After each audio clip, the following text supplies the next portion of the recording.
I'm your host, Jason Tartick, and welcome to Trading Secrets. We talk all things money on this podcast, and we're teaching all the stuff we just weren't taught in the classroom. Nothing supports this show more than liking, commenting, and of course, subscribing. Welcome back to another episode of Trading Secrets. Today, we are joined by Love Island USA standout and rising lifestyle creator, Kaylor Martin.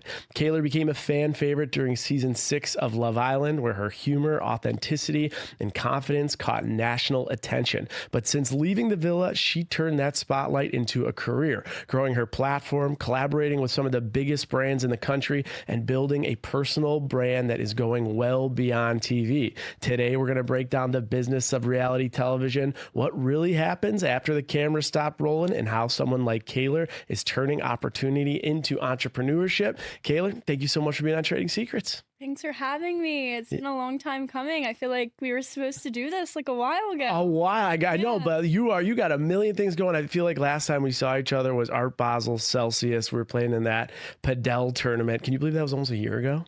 No, and honestly, like feels like it's like 5 years ago. Yeah, it's crazy. I say there's like real time, and then there's like this like post reality TV, social media time, and 1 year to me feels like 10 lifetimes. Do you feel the same? There's so much going on. Yeah, like so many events, so many. I mean, like great opportunities, but it's like just a lot, and you kind of lose track of time. It's crazy. And for you, when exactly was it that you started filming? Was it like early 2024, 2023? Like how long ago did you start filming? We started, I think I remember being flown out to Fiji on May 13th, 2024. I literally could have just botched that, honestly. I think like early to mid-May we got flown out, but then you go into like quarantine for like 3 weeks, and then we really started filming on June 7th, I believe, of 2024. So this for you has all happened, like all of this, right? You got 1.5 million followers on TikTok, 1 million on Instagram. You're doing all kinds of partnerships. Like life is so different. This has only been in the last 1.5 years. It's crazy. It's wild. All right, let's start before this all came to fruition, and then we'll get into like what today looks like. But you know, you're from right outside the Pittsburgh area. I remember we talked a little bit about that. Are you a Steelers fan? Of course. You gotta be, right? Steelers, Pens fan. Yeah, of course. All right. And you go to school, you have an undergraduate in psychology, and then you were enrolled to start and get your master's in autism behavioral analysis.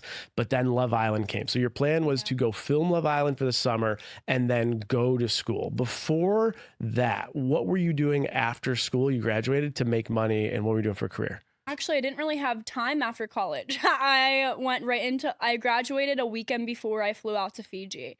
So during my senior year, I was working with autistic children. I was tutoring on campus, and I also was doing bartending and bottle service. So like literally all different kinds of like aspects of things for just to earn money. And then I went on the show having no expectations on how it would do. I mean, Love Island was a show that was known, but it was never what it is today. So it's crazy. I feel like season 6 like walked and even ran so season 7 could sprint. Like Love Island is on the map. It's the biggest show that's out there. Insane. I want to think about this though. When I went on reality TV, I was 29 years old, and oftentimes I look back on it and I'm like, thank God I was 29, because if my 22-year-old self was out there, it would have been a shit show. I was 22. I know, right? Yeah. When you started, you were 22. I was 22, and like essentially like I kind of had just turned 22. Like I'm a January girl, like I was born in January, so it was like May. So I was like kind of freshly 22 years old and going through, and I look back at like,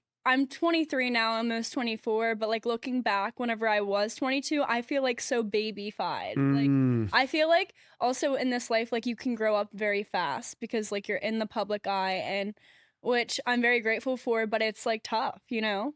I think you have no choice but to look in and grow mentally, spiritually, like all the things in this world, because there's so many outside added pressures that you never had before, right? It happens that quick. One thing I'll say too is I think about being a senior in college. When I went to college, I could be real with you. I don't think I ever heard, and this was a long time ago, no one talked about social media. No one ever talked about maybe being casted for reality TV. When you went to school, were some of your friends like, that would be a dream to be a social media influencer creator or go on reality TV? Is that a conversation? So you know what? It's not really a conversation like it would be in like New York, or if you're from LA or Miami. Like I'm from Pennsylvania. I mean the sticks of PA. Yeah. Like being a social media influencer isn't talked about at all. Like that's not something like, even in Pittsburgh, like I can't even name like 3 influencers from Pittsburgh that like be in the space for a living. Like they're not influencers for a living. I can't really think of anyone like that. So whenever I was telling my friends that I was applying to go on Love Island, they were like, what the hell? Like, no way. And like, of course we all had our doubts. Like, what are the odds that I actually get this? And a lot of the cast members that I was on the show with, and I think even season 7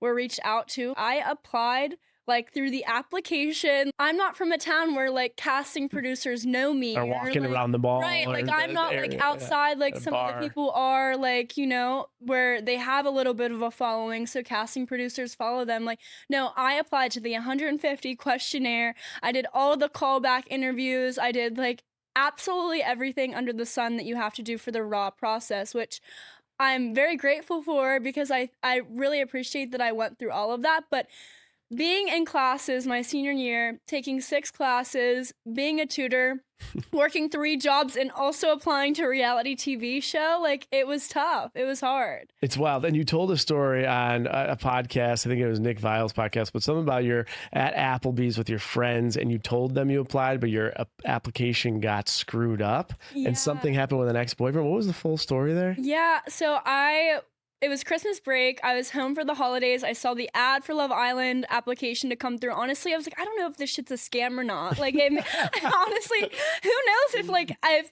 this is like just a weirdo trying to like get my information. Right. But I was like, you know what? Fuck it. Sorry, can I swear on here? Yeah, you can swear. Swear away. Yep. But so I applied. My ex at the time, you know, like your ex-boyfriends where you just like, you're not together, but like you feel comfortable. So I like was hooking up with him because like I just felt comfortable with him. And he called me and I was like, you know what? You lost my application. Like I was like fully transparent telling him I was applying for the show. I was so upset. And then, you know, a couple fish bowls, a couple buzz balls later, and I applied again, and thank God I did. Wait, why'd you tell him you said who lost your application? He did, because I was filling it out and he kept spamming my phone. So I answered the phone and I left the whole Google sheet went out the window, and I was so pissed because the Love Island application, if you do it the raw way, you have to do this application, which is like 150 questions. Okay.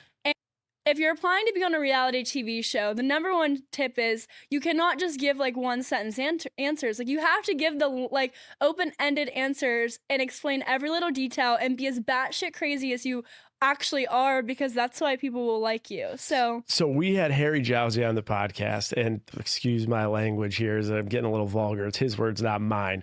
But he talked about the fact that he created like 1,000 different applications. He put in different names. He would send dick pics in his application. Oh, he talked about the fact he would do literally anything to get the attention of the producers. Clearly it's worked out for him in more ways than one. Yeah.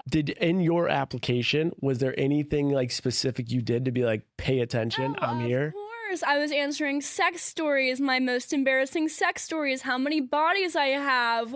Do they ask those questions, or you just answering? Well, they kind of ask, but like you just do tell, because they want someone who's batshit crazy on reality TV. That's what's made for reality. So I was being very vulgar. I was opening up. I was telling them every little detail to my worst sex story or the most embarrassing moment that I had in the bedroom, like all of it. Yeah, that's crazy. Yeah. I mean, that's what will get you on the show. It got you on the show, and it got you as an OG. The other thing I think about too is when I went on the show so long ago, it was we had an idea that the Bachelor franchise could do something for you, but we didn't know exactly. And social media was still like up in the air. These days, it's so vividly transparent. And I did read online, I don't know if this is true or not, were you in social media and assigned to a modeling agency before you went on? So I was. So whenever I was a little girl, I was a musical kid. I loved being in the musicals. My mom was just such a great mom, even though I'm not good at acting or singing or anything. She was like, "You go, baby. Let's try this out." So whenever I was younger, I did musicals, and I was also like would try out for like commercials and stuff like that. Yeah. And then right before the show, I kind of wanted to get into that like again, whether it's in Pittsburgh and being an extra or just like doing little things, but I never really took it seriously. Okay. And I was signed with them, but it wasn't like exclusively. And honestly, like I didn't get any work. Like I wasn't like doing any modeling gigs or getting any acting gigs at all. And I was just signed with them, and I emailed like my agent, who's still my agent and manager now, and was like, "Hey T, like just want to let you know, like I'm in Fiji about to go to Love Island. Like, I don't know if like I should tell you this, but like you can't tell anyone." She was like, "Honey, I'm not gonna tell anyone. Like, we'll see where this puts you. Like, I'm not sure if like I don't know what will come out of this. Like, it's a hit or miss with reality." And then I left the villa and I called her and I was like, "I think the show did pretty well." And I'm going to need some help here. Yeah. She was like, "Babe, let's get to work." Your like, job just got a lot busier. Yeah. All right. But then I want to ask you, when you went on the show, again, with our time, it was up in the air. You don't know what's going to come. You had to know at this point, though, that like social media could blow up, and you have to be thinking a strategy to go on the show is to like have that opportunity career-wise. Honestly, like I see what you're saying. Like, sure, that is an option. I'm like, yeah, maybe I'll leave with like 100K followers. Okay. Never in a million years had I thought, and I don't think anyone on the season 6 cast had thought that this would become a full-time career and just change your life. Like my life, it will always be changed, whether it's 10 years and I'm not doing any work. Let's say I'm going to school and I'm pursuing working with autistic children. It still will always be like life-changing for me. And I think all of us, and going on the show, like I said, like, sure, I thought maybe I'd gain a little bit of followers, but I didn't have those expectations of my life completely changing like it has. Did your family have any reservations about you doing this? They were like, well, they always knew I liked acting and doing things like that, but they had never thought that something like this would come about. And my stepdad was kind of freaked out. "What do you mean you're going to Fiji? What's the name of the people? Like, are they going to kidnap you?" Like, so worried as parents get. And yeah, they just didn't really fully grasp it. And I don't think they did until like the show really started blowing up and my mom was going grocery shopping and people were asking to take pictures with my mother. She's like, what is going on? Happening? And then whenever I left Love Island, I was like, I'm going to pursue social media. They were like, "No, the hell you're not. You're going to get your ass back in school." And then I started making money and showing them, and they're like, "Holy shit, you're making more than both of us combined. Like, you pursue that, baby. You reach for the stars." So they're very supportive, and I'm very lucky. But I'm from a very small town that still, like, I think if my pappy were still around, he'd be like, "Get your ass back in school. Like, what are you doing? Like, I don't give a shit. Like, get out of LA. Like, you need to come back, like, home to your small town." So I think a lot of people where I'm from have that that mindset. And I always say, like, even now, like, my biggest haters are where I'm from, like the small town haters. Yeah. But yeah, it's crazy. We'll get into a little bit of Love Island and like what career and business looks like for you now, but I'd be remiss if I didn't ask. We had Katie Feeney on the podcast, and she talked about how when she was 18 on Snapchat, in 5 weeks she made $1 million, and her dad saw the check and was like, "I don't believe it." He did all this due diligence. He's like, "Oh my God, that's real. Like, that's real money." You talked a little bit about where you're from, and then you're now making more than your parents did. Like, what is your relationship with money, and what is the reaction to like some of the dollars and cents that have been now coming in? My relationship with money, like, I literally still try to live like I'm a broke college student, because realistically, I'm like the craziest stressor about everything, and I like you never really know when you're in this space when it's gonna end. True. So I'm like a hoarder with my money. Like, I don't go out and buy a Louis Vuitton bag every week. Like, I just bought my first ever Miu Miu leather jacket, and I bought it and I felt the worst. Like, I'm like, no, like, I shouldn't have bought this. Like, what the fuck am I doing? So yeah, I think with money wise, I'm really safe with my money, and broke. Like, I don't need to be going out to Nobu every night. Like, Chick-fil-A is fine for me. I didn't come from money. I'm from like the lowest income county in Pennsylvania. So having any little money is great. It's so great. And like, I try to save it, and like my dream is like to buy my brother a car when he turns 16 and like things like that, and investing my money instead of like going out. Like, we were in Vegas for Unwell with everyone and like Kendall and Rubber gambling. And I'm like, you know what? I'm not going to give them my money. I'm going to invest. Like, Good for you. I just rather, play it safe. Good for you. That is awesome. Now, we've had Cordell on the podcast. Of course, he was on your season, and he talked about when he was working at the airlines, he was making like $21 an hour. And then we've had Olandria on as well. But one of the things we talked a little bit about was the process to get on. You've already alluded to it. But once you get to the next step, Cordell talked about the fact he had to do a 1,500 psych question test. Oh, God. And I was curious through your experience, either that test or anything else, when you're actually like down to the finals, was there anything that was like peculiar or anything that you think you did to differentiate yourself through that process to actually become an OG on the show? You know what? I feel like I don't really know what really made them pick me. I was just very authentic. I was like, I'm a crier. I'm a social butterfly. I'm batshit crazy. And I was actually doing my Love Island applications through in my college bedroom. And I remember the executive producer from Love Island said, Kaylor, I love you even more because look at the room you're in. Like, it was like the littlest, tiniest box of a room. Like, I didn't try to clean it up. I didn't have a ring light. And I think they really like appreciated that, you know, like the just being raw and the real, authenticity and, of it. There's like beer cans like in the back. Like, it's messy, it's disgusting, but like it shows the producers like who you are and like you don't care to like put it on for them. Yeah. You know? But the psych evals like were insane, so long. It was so exhausting too because like that's what I did in college. So it was like I'm leaving psych class just to fill out a psych evaluation form. Like, that's crazy. Yeah. But when I see some of these people that are on Love Island, like their style's unbelievable. They'll have like the craziest outfits that you can tell. A lot of them are extremely expensive. A lot of bling. When you went on the show, did you have much money to your name, and how much did you spend on your clothing? So I actually made a TikTok about this, and I didn't make a TikTok. I was filming myself in my red Honda Civic driving down the road with it keyed on the side, like cigarette holes burnt into the seat. And I'm like, guys, and I just did this for my private story that literally consisted of like 3 of my best friends. Because when you go on Love Island, you can't tell anyone. Like, you can't, like, you have to keep it hush hush. So I'm in my car. I'm like, guys, I don't know what to do. Like, I'm from Pennsylvania, the sticks. We wear hoodies and leggings out to the bars, okay? I don't have stilettos. I don't have pretty outfits. Like, that just didn't exist in my wardrobe. So I'm like looking on like White Fox. I got so much shit from Shein. Yeah. Oh my goodness. And it worked. Before filming? Yes. So you just DM'd them? No. I couldn't tell anyone. So I was spending like my last dollars in my bank account. I spent, I think, $2,500 on outfits. Okay. It's a lot. It's a lot of money for a college For a college student, that's a fortune. Yes. Yeah.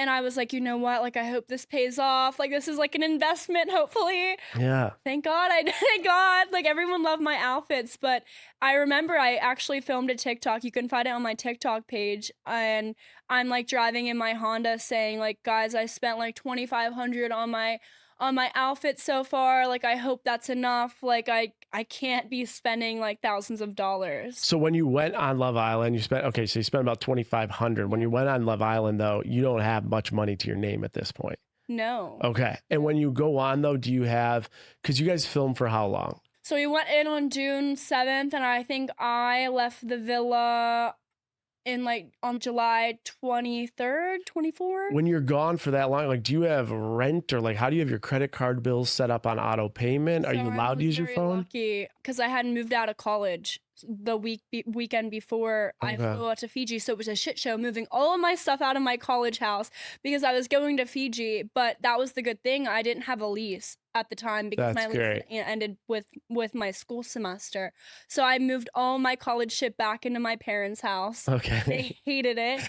So yeah, I didn't have rent to pay. My car was fully paid off. My phone bill, my mom took care of. So. And then your credit card, you just put it on like automatic. I didn't have payment. a credit card. Okay, guys, you're like I literally just graduated. What do you think? I never owned a credit card until like a couple months ago. It was funny. We had one of the bachelors recently on, Joey Grazia Day, and he talked about the fact that when he was filming, he forgot to do his auto payment on his credit card, and he missed some of the payments. So he's like, filming The Bachelor, like dinged my credit a little bit, which is hilarious. What's so funny? I just like, this is kind of off topic, but a couple months ago, I go home with my boyfriend, and I'm like, Mom, where's my college diploma? And she's like, it's right there. And I'm like, that's not my college diploma. I realized I never got my college diploma. And I didn't even realize until like 3 months ago, because I'm never home and I'm just go, that I never received my college diploma. Jason, Because you didn't walk or what? No, I walked, but when you walk with like a fake one. Oh, like, that's you don't right. really They give you the yours fake one. Until like months after. Well, I was in Fiji, so I didn't even. And whenever I left the show, the last thing I was worried about was my college diploma.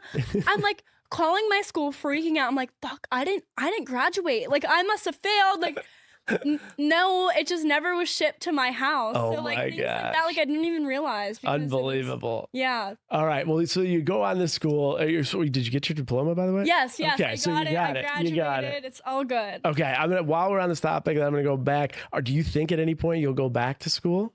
You know what? I have really been thinking about it. And I think my mom went to school for 12 years. Okay. She's like 6 credits away from her doctorates. She's like going back to school now. So expectations are really high in my family. And not only that, I just like think education is so cool. And I miss working with children with disabilities. It's so fulfilling. Sure, this job is too. If I could use my platform to like spread awareness about autism and something that I'm passionate about, that would really fulfill me. And I think going to school for my master's and potentially my doctorates would just be very fulfilling. And when I'm 40 someday, I want to be able to be like, yeah, I have my undergrad, my master's, and then potentially my doctorates, you know? So I've been really thinking about it. And I think now that things are kind of slowing down for me, I am considering going back to school. Because realistically, Jason, like I have brand deals and I fly and stuff like that. But like, what do I do from like 9 a.m. to 12 p.m.? There's like, I could go to school. Yeah. I could realistically go to school. I used to work like from 7 a.m. in the morning to 8 p.m. at night, you know? So True. I'm considering it. And I've been telling my team, like, I'm thinking about going to school. They're like, no, wait, you don't have to. And like, even my boyfriend's like, you don't have to go back to school, babe. Like, you could just start a business or something. But it's like, it's something that I'm passionate about. So yeah, I'm thinking about it. You said, it's funny that like when I hear the word slowing down, you're like, things are slowing down. To me, I'm like, I don't know what you're talking about. Like, I went on your socials, I see your engagement, I see, you know, you were on Love Island, you go on Beyond the Villa, you got a million things. When you say slowing down, what's slowing down? Well, I don't know if it's slowing down. I think I'm just like really, it's easier to navigate now than it was like coming right off the show. So I was going to events, I was drinking, I wasn't really taking like social media seriously. And now that I am, like I have my brand, like I feel like I could also go to school and do both. I mean, hey, I worked 3 jobs and went to school before. So like, I feel like I could navigate that perfectly. Pretty well. Yeah. When you say taking social media seriously and then your brand, my first question to you is, so I have an idea of like what your brand is. What, if you had to define your brand, what would you say your brand is? I think just being authentic, real, and transparent with my followers. Like, I am not the person who wakes up and goes to Pilates and like is a clean girl and is organized. And I think I'm very transparent, like, to my followers about all of that, or like what I'm going through, if I'm feeling anxiety, crying, being an emotional crazy girl, all of it. And I think most of all, just like making girls feel seen and heard and understand that like social media is not perfect. Like I talk about all the time, I use Facetune, I go to Canal Street to get my designer bags, like, you know, things like that. I think just being like real and authentic, having an authentic self and brand is I'd say my brand. Okay. I'm still trying to navigate what my brand is, and I don't really know, and I think that's okay. I think that's okay, and I think that's part of your brand, right? Like part of your brand is like, I'm going to figure this out. This is who I am. Come on the journey with me. Yep. You said taking social media seriously. What does that mean? Like, for instance, like posting every day and not going to brand events and not being shit-faced drunk, like every brand event, and actually networking. Like, I remember, it's so crazy. I remember my first ever New York Fashion Week, and I was hammered the entire time. And I didn't do any networking. And now, like, I'm like looking back to like this year, this recent Fashion Week, and everything that I did. And I remember my friends coming into town like, yeah, let's fucking party. Let's go out. Like, it's Fashion Week. I'm like, this is actually a networking, like, opportunity for me to like meet with everyone who has activations here and brands and other people in this industry. So I think that like I said, I did a lot of growing up in a year, but I think realizing that like, shit, this is a brand and this is something that can have momentum for years if you really take it seriously. So. That's I would say the biggest thing I see, especially with reality stars, is they come off and the high is so high because it's just like you're going from being a college student, in my world, stuck behind a banking desk, just doing finance, to like invited to these crazy parties and getting paid to do all these things. And I see with most people is they're always going to have the fun. You're going to have the fun, but they aren't able to shift the fun and the partying. And then it all dies down because at the end of the day, it's like you have to work to sustain it. And if you 100%. don't, it's going to go away. So like that self-correction, I think is brilliant and sounds like you're all over it. Yeah. Like also like I'm 23. So I came off the show, I was 22, and like of course I'm 23, I still like to party, but I just, instead of going out on a Monday and Tuesday night, I'm like, you know what, I'm going to wake up and film. I'm going to consume TikTok so I can create. I have like a notes app on my phone on a notes page of like content inspo, and like kind of curating that and like just brainstorming on things that I can curate for my community. I love it. Going back to your degree, we had Jen Tran on the show. She was bachelorette and then she got her degree in I believe it was, or a PA. And she said, she went on Dance with the Stars and she said, I'm going to do Dance with the Stars. I'm going to be a creator. And in a couple of years, I'm done. I'll do my little stuff here and there, but I'm going back to work full time. With you going back to school, or at least seeing that on your horizon, do you think you'll go full speed into working in that industry and then do creating on the side, or no? Okay. That was very clear. I think ultimately, like, I want to be a creator as long as I can. If I'm having a baby, like babies and having a family someday, I'd love to like curate content for that, or like whatever chapter I am in my life. And even if I am in school, I'm gonna say, hey bitches, let's write the 22-page paper together. Come on now. Yeah, so I make content with it. Yeah, exactly. And I think that's what I love about also like my followers, my community. They'll follow me in no matter what aspect I am. So if I am struggling and I'm going for my master's degree and I'm like, oh, this teacher, I can't effing stand her, like, they're gonna love that, and then they're gonna follow me in that aspect as well. So even if I do pursue something in the workforce, I will never stop making content. I love it. Yeah. I love it. We saw a lot of emotions on season 6, right? A lot of like, there were some tears, and even I was gonna say a little bit beyond the too. But would you say at all, when we're talking about psychology, did you use any of that skill set or that education at all to your advantage during the show? No, not at all. Like, I wasn't self-regulating. Everyone's like, wow, like you're a psych major? Oh my God, I can't believe she's a psych major. She fucking cries all the time. I'm like, I'm a psych major, and that's why I know it's okay to cry. It's okay to be emotional. I'm like, being emotional is good, actually. You're emotionally intelligent because you are in touch with your emotions. So to all the haters, I got so much hate for crying, and it's actually so funny because the haters are just haters, because I also have so many amazing women who are like, thank you, I feel so seen because I cry every day too. So yeah, I don't know if I really use psych at all in the show, or I don't think I use psychology even in my interview process. I may have, but I have no idea. I think that's a good point though, is like actually knowing your feelings, to express your feelings, is the definition of being connected to yourself, which is part of psychology. So like is kind of like, backwards as that sounds, by crying a lot, it actually is like that you're that in tune with yourself. And that's what allowed you to connect to people. When you went on the show, you talked a little bit about kind of draining the bank account, $2,500, you got your stuff, you're packed up. Do you get paid at all to be on the show? You do get paid. You do? You do get paid. More than the $2,500 you spent in clothes? Yes. Oh, wow. Okay. Yes. All right. So it was a good payday then, going on the show.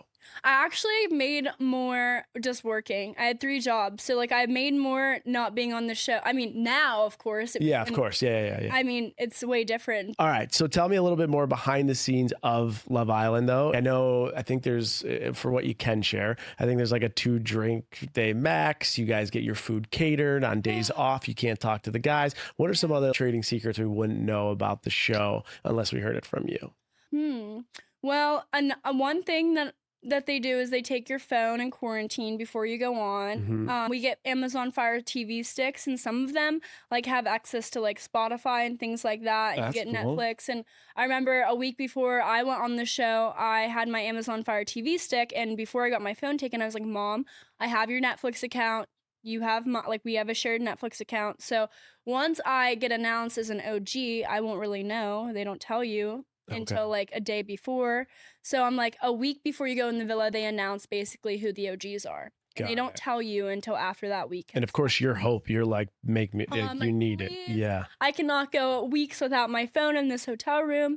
So I asked my mom, and I would change the Netflix names on my Fire Stick. And I'd be like, hey, Mom, like, did I get OG? She'd be like, yes, baby, you got it. I'm like, and I would change like the names. And I have a family of 5. So I would change each name, and I would be like, hey, Mom, like, is there any cute guys? And she'd be like, yes, Rob and Kendall is like what she wrote in the thing. So stop it. Yeah.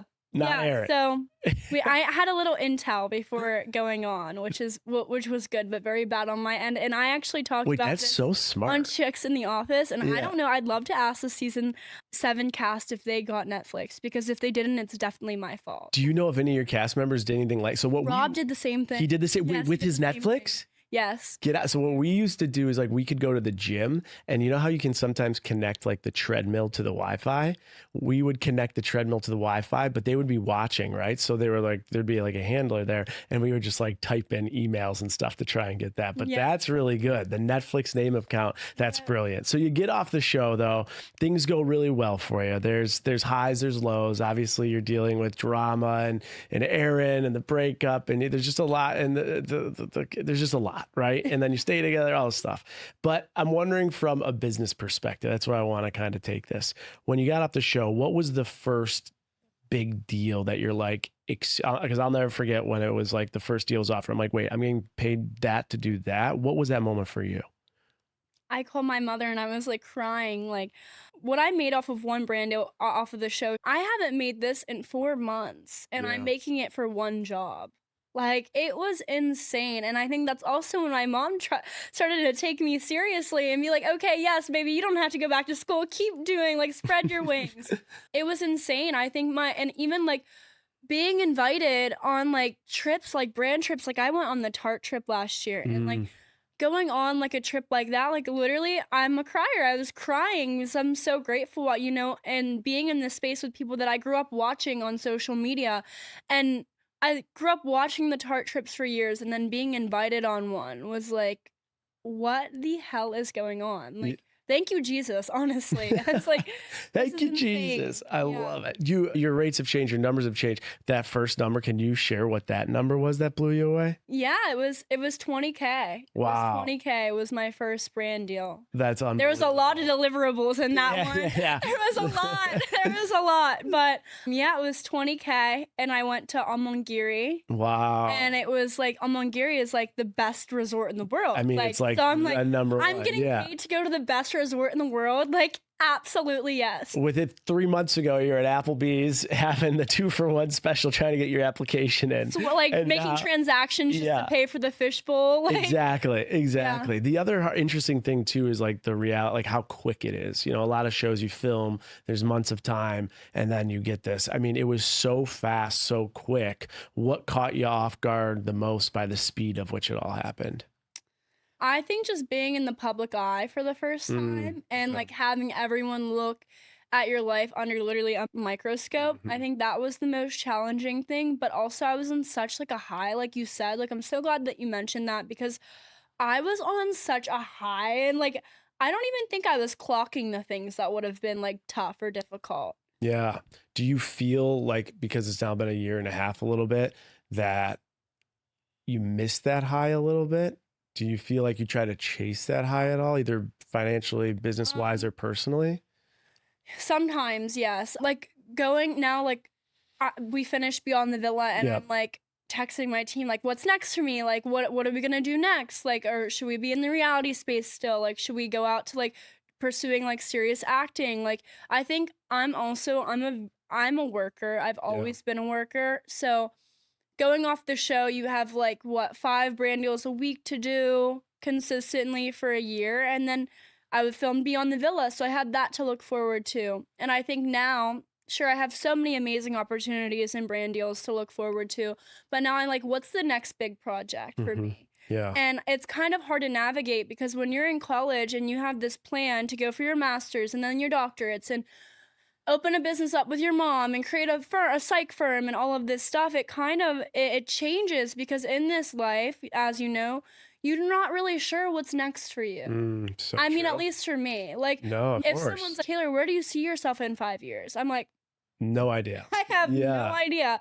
But I think that's also the beauty. Like, we're all just figuring it out. And realistically, we always will figure it out, especially if you're a hard worker. It's a good perspective. You'll be fine. I was happy before Love Island, and I was such a happy person, and I still am, and I always will be, no matter what the circumstances are. So as much as I'm a stressor and my team can like second me on this, I'm like, what's next?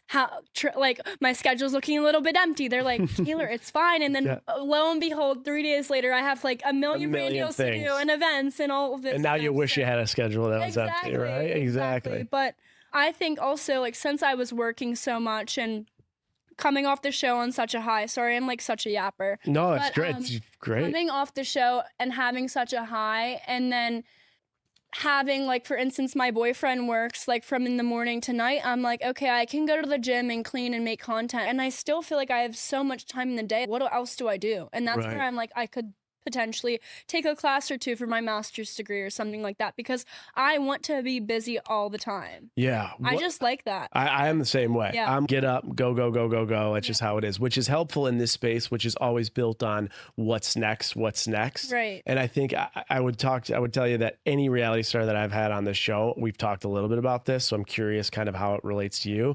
Usually when what's next is the question, there then becomes some form of like really trying to dive into what the identity is. And some people either deal with like identity crisis or imposter syndrome or looking too far left and right at peers.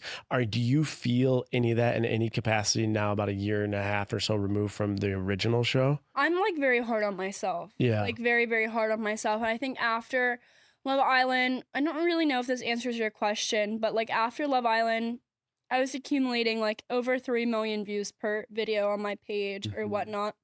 Where now I'm like, I have to be consistent, and like, let's say I have a video that doesn't do well that I put time into, I'll get so upset that I'll literally take the video down. And like, because I'm very hard on myself, and I'm like, what did I not do that people didn't connect with, or things like that. And then I speak with other influencers, and they're like, honey, the algorithm ebbs and flows. Like, it's fine. And like, I'm also very fucking lucky to have a following basically overnight. When there's people who have millions of followers or YouTubers who have been working at this for years. So I need to kind of just like come into touch and be like, it's fine, like it's gonna be fine. And I'm like, telling my boyfriend like, this only got 400k views. He's like, dude, there's people with millions of followers that just revenue 300k or 200k per video. Right. Chill out. Yeah. And he's like, be grateful, because you sound like a crybaby right now. So it's kind of, but it's also just because this is my work. Like, I want to take this like seriously. When I had brands come and look at my page and I try to explain to him, he's like, why do you care so much about likes or views? And I'm like, this is my job. Yeah. Right. So like, when brands come to my page, it's like your portfolio for them to look at. Sure. I mean, like it's like when you look at a quarterback, they care about their statistics because their statistics help their contract, right? Exactly. And in this space, the reality is it's not like you're chasing likes because you want more likes. It's because those analytics provide a better rate and better opportunities for you. 100%. So it makes perfect sense. And I think the idea of like gratitude in this space is such a great way to stay grounded. So you're all over it. Do you have a dream? Obviously, we talk a lot about numbers on this podcast. Do you have like a dream dollar amount, either for like a brand deal or an amount on an annual basis? This is my goal. I want to make this much a year. Or I want to save this much, or by this year, I want to have this. Do you have anything like that? I have a bunch of dreams and goals that I've already achieved, and I keep just shooting higher like for those dreams and goals. For instance, I'd love to get a $500,000 brand deal. Like, that would be insane. Yeah. That's really shooting for the stars. I think you're gonna just putting it out there. You're gonna manifest it. It's gonna happen. 100%. Yeah. So like things like that, of course. But like, I'm so beyond grateful for the brand deals that I even am now receiving. Like, I couldn't imagine in a million years having a 6-figure brand deal ever. I'm like, that's insane. So like, even having that like throughout this year, I think I have achieved a lot of my goals and my dreams, and I'm very grateful for my team for helping me achieve those, because I remember coming off the show and talking to my manager, and she was like, what's your dream? How much do you want to make this year? And I said, a low number. I was like, 6 figures. Yeah. She's like, honey, you're going to make way more than that. Trust. And I was like, I don't know. And I'd text her, and like now we have a chart of like how I'm doing this year, and being in 2 campaigns. Like I did a Buffalo Wild Wings commercial with Kendall. I saw that. Yeah. Commercial with Janae, and like seriously, like that. Going back and looking at whenever I first left the show and like talking to my booking manager about how much money I want to make, and then getting those opportunities, it's so insane. I'm so blessed. And that's where like that gratitude, the reflection piece is so important. I could literally cry right now. Well, you should like think about it. It's insane. Yeah. And you've changed your life, and, you know, potentially changing your brother's life, like getting him a car, and like you've opened your family's perspective to new things. Right like, no, I mean, it's really important. And you're also, the way that you're stepping into authenticity is letting a lot of people shine in maybe ways that they couldn't before. So like, that's pretty fucking cool. Yeah, very lucky. That is awesome. All right, let's step into Beyond the Villa then. Obviously, come out of season 6, it blows up. You just talked about how it's changed your life. Beyond the Villa, at least from just doing analytics, was a little different, right? The ratings weren't as high as they were in season 6. Of course, still the biggest branded show out there right now.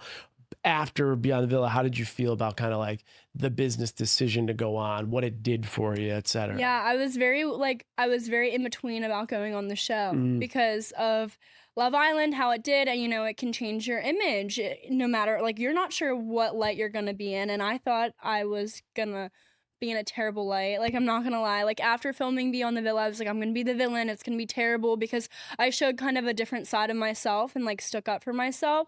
And going back to you saying like Beyond the Villa didn't do the numbers Love Island did initially, hell no. What sequel do you know that does better than the original? That's a great point. It doesn't. That's a great, you know, that's a great point. Especially it was the first unscripted series that Love Island did following Love Island. Like Beyond the Villa was the first ever season they did it. This was our first go at it. So honestly, I think it did really well for my brand. I'm very glad I did it. You know, it was tough. I went through, literally, I had like the worst early on of this year in my life. I lost my grandma, who basically raised me. I was in and out of the hospitals because I have kidney issues. I was seeing my ex-boyfriend for the first time. I wasn't getting along the best with one of my best friends at the time. So it was really challenging. And then also moving across the country, living alone for the first time. It was all new, and it was really difficult for me. And being on Beyond the Villa during such a tough time, I mean, sure, it would have been for anyone who has like lost a family member for the first time, living alone and going through the things I went through. But I'm so glad that I did it. Yeah. And I'm so proud of myself for being there, doing all of that, and just still being myself and remaining myself throughout the process. That's beautiful. I love it. One question I had for you, I don't want to get into like the drama, but it's kind of a business question. So I'll prep you with that.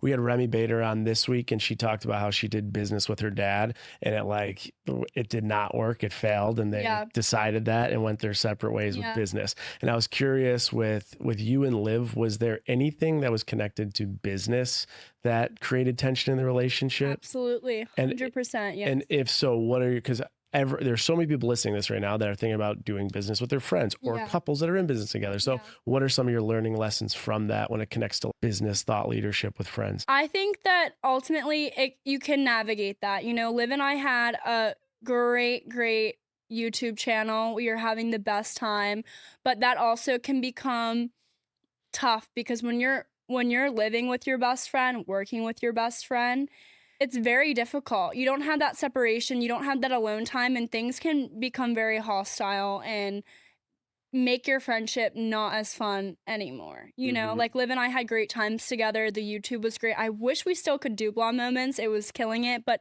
there was issues that she had, I had, and then our YouTube producer, and it just became honestly just a shit show.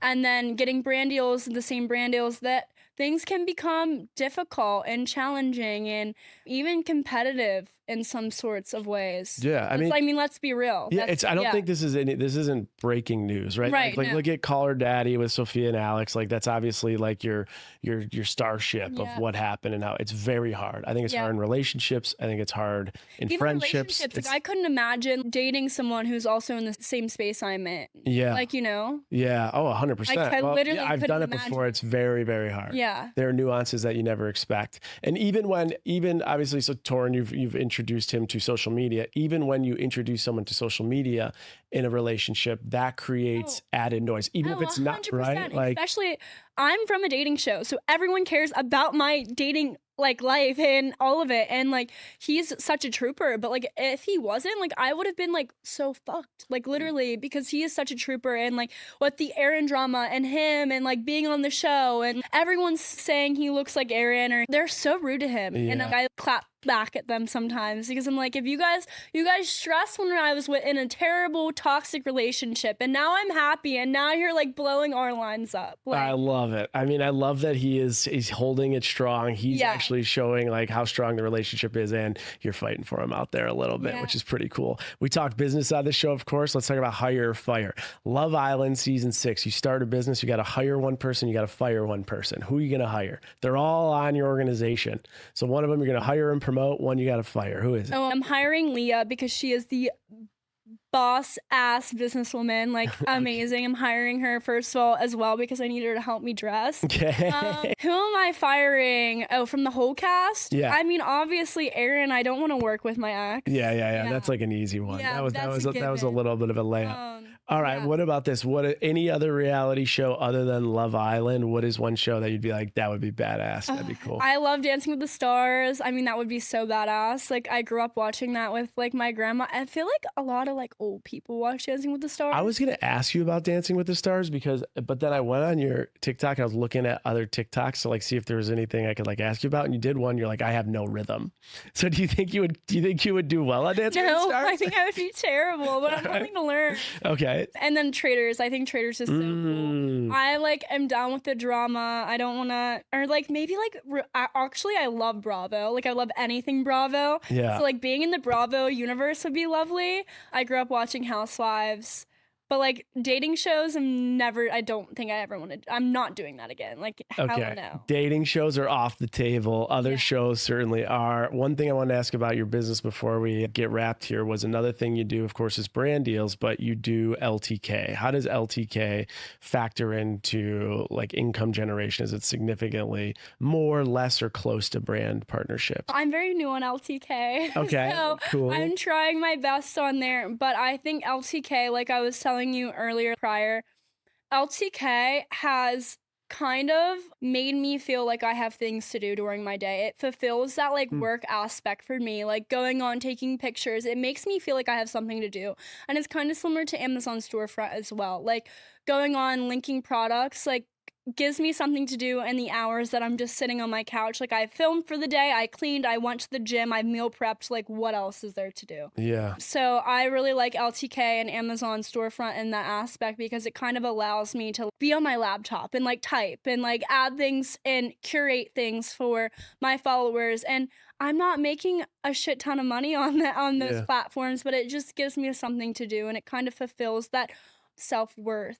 I love aspect. it. I love it. Well, I appreciate you answering that. You obviously have done a lot, but there's so much more you could do, right? You have TikTok, Instagram that's blowing up, but you could go back to YouTube series, podcasting. You talked about acting, hosting, maybe more reality TV. If you had the crystal ball, what direction do you think it's going to be? What's next, do you think, for Kaylor Martin's career? Well, you know what? I'd love to start a brand. I love makeup. I'd love to start something in that space potentially, but also I would love to do acting, and I would love to maybe go on another reality show. So I'm 23 years old and I'm not stressing it. I know I'll figure it out. I always have. I'm a worker. I know I'll navigate whatever comes at me or whatever I want to do. I really do think sometimes though work picks you and you don't pick work. So we'll see. I don't really know. I think I'm just figuring it out, and I think that's okay. Okay. More to come. Big things are coming. Might see you in your movie screen, might see you in a reality TV show.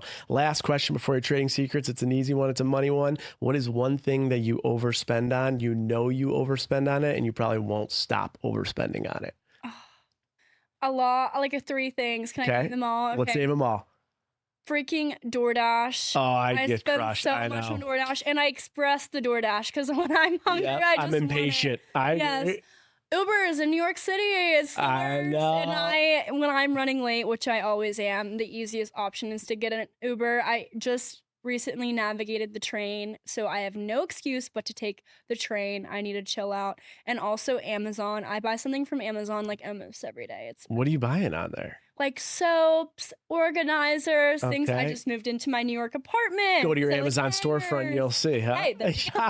I like it. And I mean, I'm going to add number 4. I think I saw you do the apartment guy tour, and I think you said your rent was like $5,500. That's got to be up there. Yeah, it's like $5,700. See, you got to go check out your apartment. It's on the apartment guy, right? Yeah. I saw that. So there's some interesting stuff. But Yeah. Kaylor, I appreciate you being on Trading Secrets. So cool to hear like where you've been, what you're doing, and where you plan to go. But we gotta end with your trading secret. So it's specific to you. Can't learn from a professor or a TikTok tutorial. We can only learn from your experience. Like, I feel like always be you. Always stay true to yourself. Trust your heart.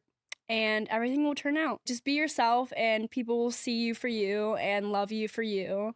Yeah, that's it. Simple one. But I think being authentic is the best way to be. I like it. Yeah. And then I think the trading secret I learned from you is that showing weakness is a strength, right? It's not a negative. Like when you're crying, Good one too. That's not a negative. That's actually a strength. Like you're showing your emotions. And I think the other one I learned is that like when you can show up in an authentic way, but still like a thought, like an intentional way, you can magnify everything you want to do. Like you knew you wanted to be on reality TV, but you also had stories, like you said, embarrassing sex stories or whatever. You had them and you're like, I'm not going to hide. I'm not going to not show my colors. I'm going to not only show my colors in an authentic way, I'm going to do it with some thought and strategy and intention. And that's going to just magnify who I am, which is going to create success. 100%. So those are the 2 I learned from you. This has been fun. Kaylor, where can everyone find everything you have going on?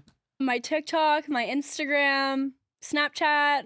There you go. All of it. All of it. Go follow Kaylor Martin. Maybe she'll be an actress, maybe another reality star in the next show. We'll see. But thank you for being on Trading Secrets. Thank you.